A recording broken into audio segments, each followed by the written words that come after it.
Bonjour et bienvenue sur Médian TV dans le sillage des acquis concrétisés par la diplomatie marocaine sur la défense de la marocanité du Sahara. La diplomatie donc du Royaume poursuit ses actions pour expliquer et contrecarrer les non-vérités véhiculées par les adversaires à l'intégrité territoriale du Maroc.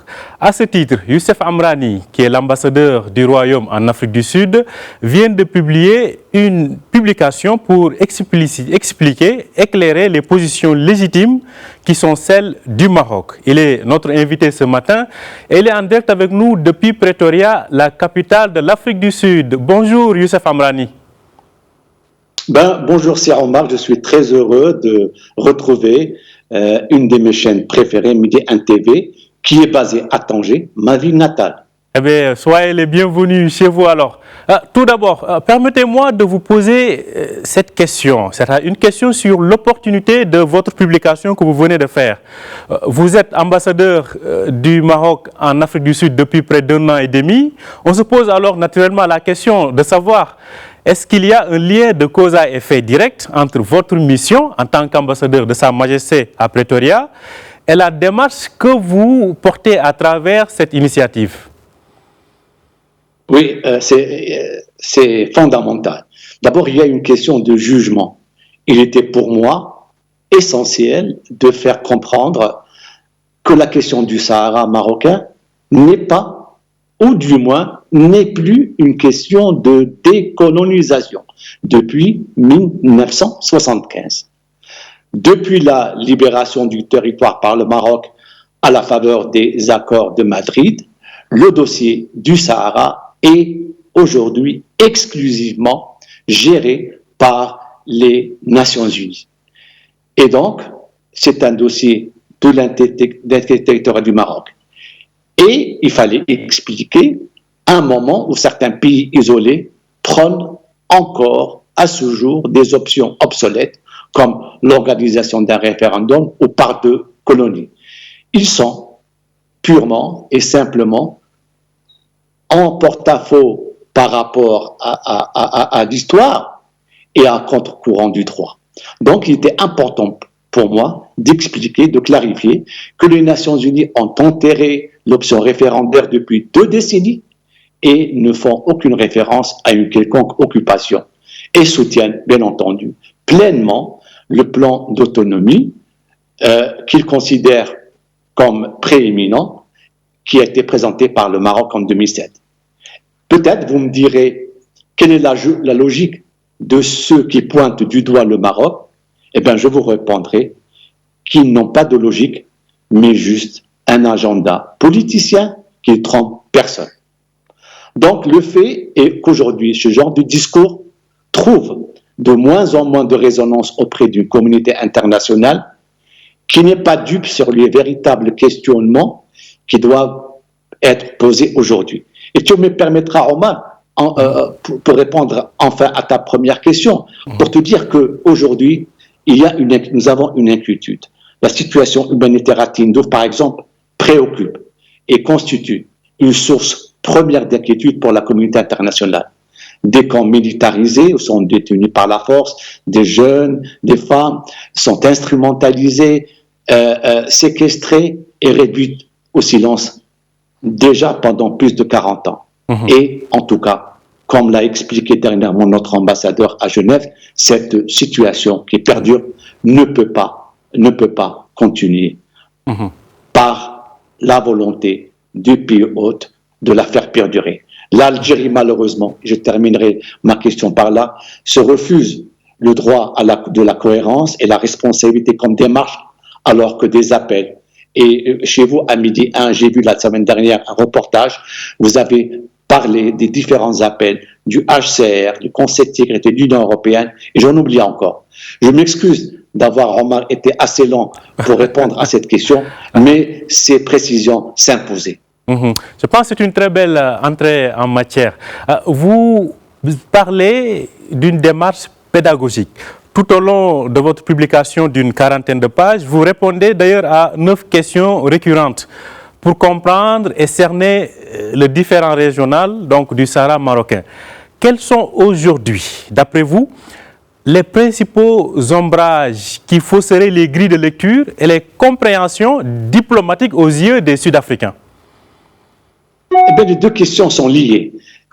Évidemment, et là, je dois vous le dire, je ne dissocie pas ma mission en tant qu'ambassadeur de Sa-Majesté à Pretoria. Les messages que je porte à travers cette publication sont forts. Il y a toujours des liens de cause à effet. Rien n'est le fruit du hasard en politique étrangère. D'ailleurs, cette publication a été initialement rédigée en anglais pour un lectorat anglo-saxon et plus particulièrement sud-africain. C'est un secret pour personne et je vous le dis, dans cette région australe de notre continent, il y a encore une minorité des pays et d'acteurs qui s'isolent de la cohérence et s'obstinent dans une forme d'aveuglement. Et vous conviendrez, vous venez de le dire, qu'il y a un effort de pédagogie qui s'impose et cet ouvrage est en quelque sorte cette pédagogie nécessaire qui s'inscrit dans la cohérence d'une action beaucoup plus globale qu'entreprend la diplomatie marocaine. De Canberra à Abuja, en passant par Doha, Madrid ou Bogota, notre diplomatie porte les mêmes messages et les mêmes vérités.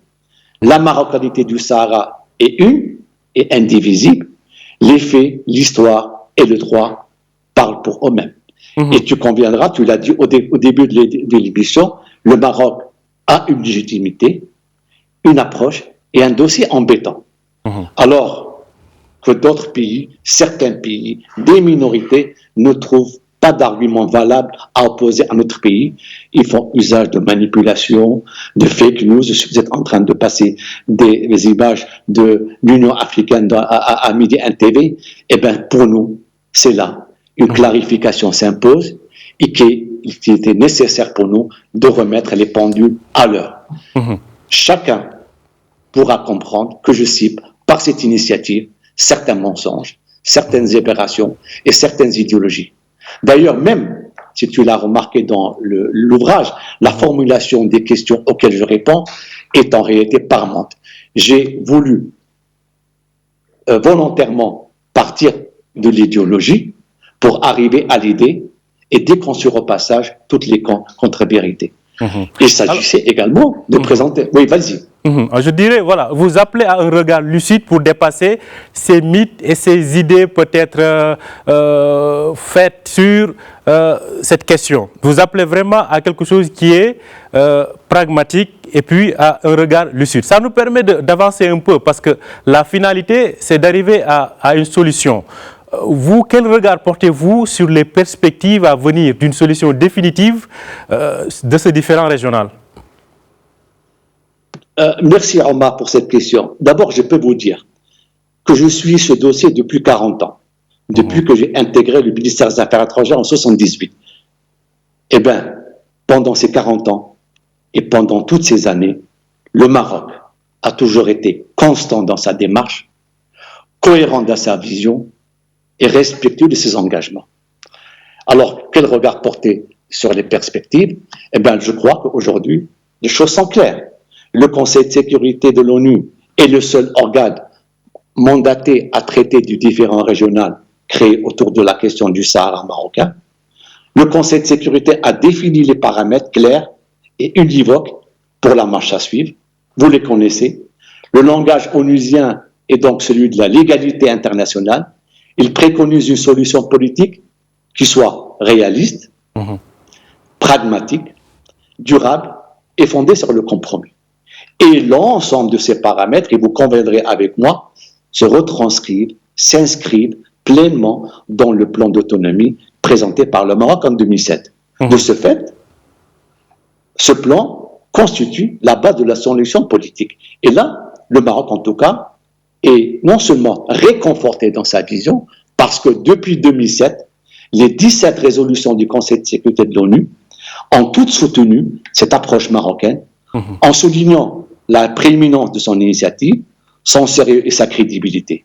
Et bien sûr, et Midi 1 TV a beaucoup couvert dernièrement les actions diplomatiques marocaines, notamment au niveau de Guéguéret et au niveau du Sud. Et donc, à cette dynamique onusienne s'ajoutent aujourd'hui les voix et les actions d'une communauté internationale qui ne fait plus dans la demi-mesure pour reconnaître, voilà, les images de Gouvernement pour reconnaître l'appartenance pleine et entière. Oui. Youssef Amrani, il nous reste à peine une minute. On a vu les succès diplomatiques du Maroc durant ces dernières années sur le continent. Si vous aviez à résumer en une phrase ces succès diplomatiques, que diriez-vous? Assez rapidement. Parce que d'abord, le projet africain a toujours été porté, chéri et honoré au plus haut niveau par Sa Majesté Mohamed VI. Avant, par Mohamed V, Hassan II et Sa Majesté Hassan II.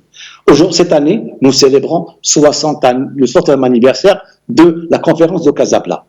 Je pourrais dire en 2 mots que le Maroc n'économise aucun effort pour faire avancer une synergie africaine qui pousse inlassablement vers le progrès, la sécurité et le développement. Et Sa Majesté, le roi Mohamed VI, est porteur d'un destin africain ambitieux. Et à l'heure où la pandémie pose un défi historique à l'Afrique, Sa Majesté a tracé le cap par des principes et des valeurs. Et dans ce monde où tout le monde est inquiet du lendemain, je pense que l'Afrique, et je suis dans une émission qui est adressée à l'Afrique, que l'Afrique peut et doit sortir de l'innocence et forger son propre destin avec lucidité et détermination. En tout cas, tout ce que je peux vous dire, que le Maroc est déterminé, engagé à la faveur de cette lucidité dans ses démarches. Et bien sûr, vous l'avez très bien dit, que notre diplomatie aujourd'hui enregistre, grâce à ces fondamentaux, grâce à cette vision, des succès, non seulement dans la préservation de la consolidation de l'intégrité territoriale du Maroc, mais également pour construire avec nos partenaires, frères et sœurs africains, un avenir de paix et de prospérité partagée. Merci beaucoup, le message est passé. Youssef Amrani, je rappelle que vous êtes l'ambassadeur du Maroc en Afrique du Sud. Vous étiez en direct avec nous depuis Pretoria ce matin. Merci d'avoir été avec nous et merci d'avoir accepté notre invitation. C'est moi qui vous remercie. Merci à vous aussi de nous avoir suivis. Très bonne suite de programmes sur Médien TV. Tout de suite, vous avez donc votre capsule In Fine. Ce matin, nous avons le plaisir d'avoir Azzeddine Benazzi qui sera avec nous tout de suite. Merci d'avoir été avec nous et bonne suite de programmes sur Médien TV.